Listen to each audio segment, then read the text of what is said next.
Antes de começar o vídeo, eu quero pedir a você que acompanha o Blog da Cidadania que se inscreva no nosso canal, curta e compartilhe os nossos vídeos, acione o sininho das notificações, que assim você nos ajuda a fazer o nosso trabalho.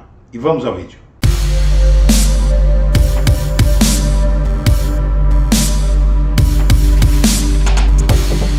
Boa tarde, senhoras e senhores. Hoje é 12 de dezembro de 2022, são 19 horas. E na diplomação de Lula, ele e o presidente do TSE, Alexandre de Moraes, engrossaram o tom contra os golpistas bolsonaristas e também, por indireta, ao Bolsonaro. O presidente eleito Luiz Inácio Lula da Silva e o vice-ex-governador Geraldo Alckmin foram diplomados na tarde desta segunda-feira, 12, em cerimônia no TSE. O presidente do TSE, Alexandre de Moraes, foi mais duro que Lula em seu discurso.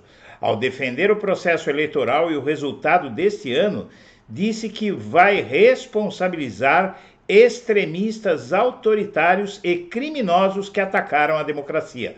Lula também subiu o tom contra a atual gestão e afirmou que houve um projeto de destruição do país. O presidente diplomado ainda chorou, citou Deus e elogiou a coragem do judiciário. Lula e Alckmin foram diplomados. Emocionado, Lula fez o primeiro discurso, Moraes falou em seguida, Simone Tebet, Cássio Nunes Marques e André Mendonça não foram à diplomação. O discurso de Moraes foi mais elogiado entre aliados de Lula do que o do presidente diplomado. Lula disse que a democracia foi ameaçada durante as eleições, disse que os inimigos da democracia lançaram dúvidas sobre as urnas eletrônicas, cuja confiabilidade é reconhecida em todo o mundo. Criaram obstáculos de última hora para que eleitores fossem impedidos de chegar aos seus locais de votação. O presidente eleito também disse que os eleitores foram ameaçados com suspensão de benefícios e trabalhadores com risco de demissão sumária. Lula lamentou que o debate político democrático tenha sido contaminado por mentiras produzidas no submundo das redes sociais. O povo reconquistou o direito à democracia. Esse diploma que eu recebi não é um diploma do Lula presidente. É um diploma de uma parcela significativa do povo que reconquistou o direito de viver em democracia nesse país. Lula também ressaltou a frente ampla formada com outros partidos. O presidente se emocionou durante o discurso e pediu desculpas pela emoção. O discurso de Alexandre de Moraes foi o de que a diplomação da chapa presidencial eleita, Lula e Alckmin, consiste no reconhecimento da lisura do pleito. Moraes agradeceu pelo trabalho de todos os que o apoiaram na garantia da transparência e lisura das eleições. E disse que o uso das redes sociais foi desvirtuado por extremistas.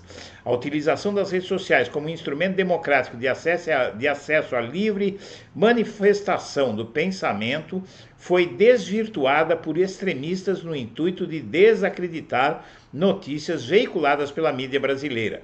E disse que extremistas serão integralmente responsabilizados.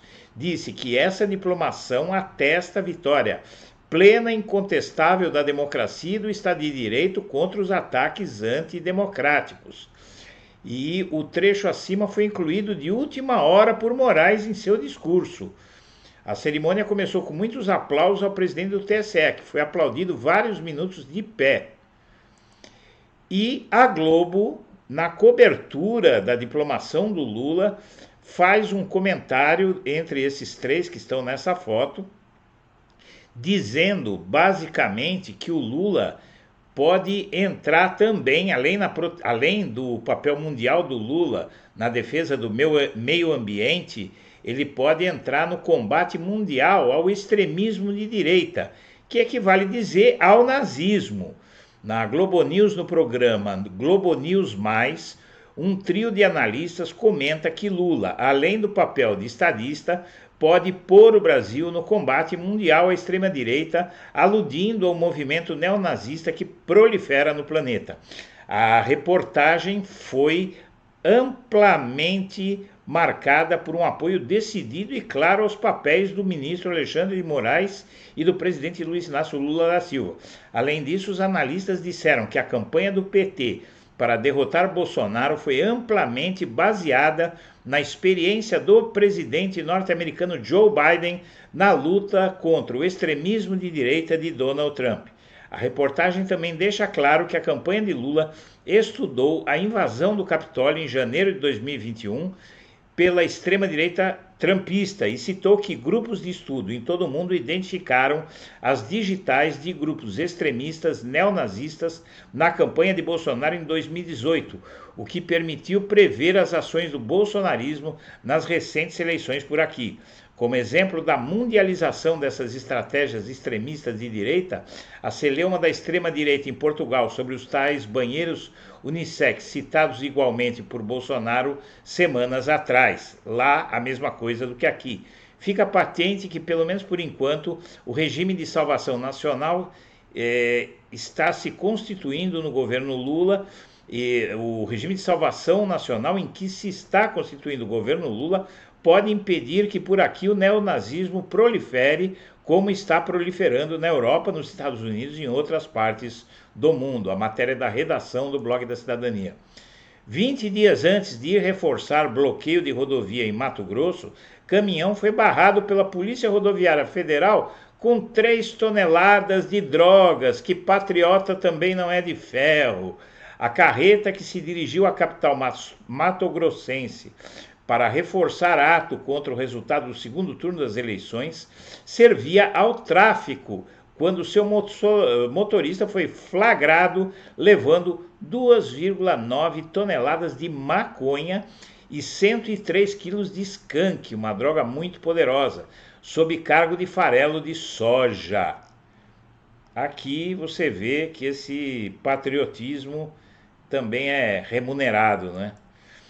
E as reações nas redes à diplomação de Lula foi muito ampla. Uma das fotos que mais circularam foi essa aqui.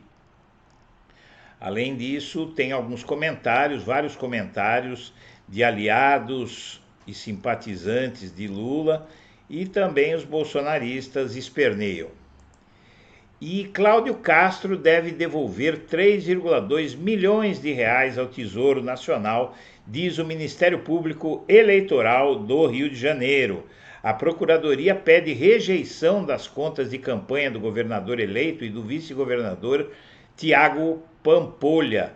Coligação alega divergências interpretativas e afirma ter usado dinheiro seguindo a legislação, mas o Ministério Público Eleitoral pediu à Justiça a rejeição das contas de campanha do governador reeleito do Rio, Cláudio Castro, por causa do que chamou de vícios graves e insanáveis. De acordo com a Procuradoria no Estado, auditores encontraram irregularidades na movimentação financeira da campanha e apontaram que ao menos 3,2 milhões recebidos de fundo público não tiveram destinação devidamente esclarecida. E trecho do discurso de Moraes agradou mais aos petistas até do que o discurso de Lula. O tom do discurso de Alexandre de Moraes na diplomação do presidente eleito no TSE surpreendeu os petistas. Aliados de primeira ordem de Lula e membros da transição do governo já esperavam que o presidente do TSE fizesse uma defesa enfática das urnas e da democracia, mas avaliaram que Moraes foi além e deu recados duros e diretos a Bolsonaro e seus aliados radicais.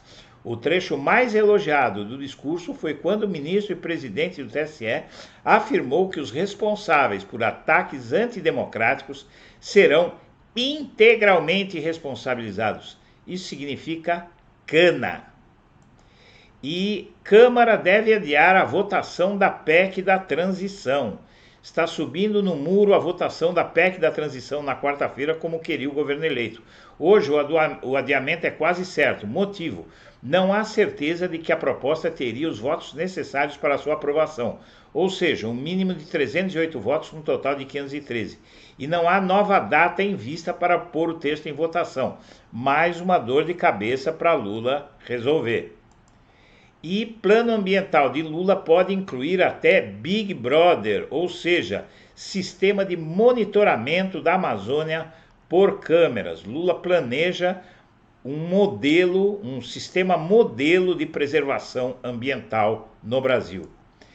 E um deputado bolsonarista diz que se postar o que ele pensa sobre Lula e Alexandre de Moraes, vai ter que pagar 20 mil reais. O deputado federal, eleito e apoiador de Bolsonaro, teve que engolir seus insultos contra Lula e o presidente do TSE.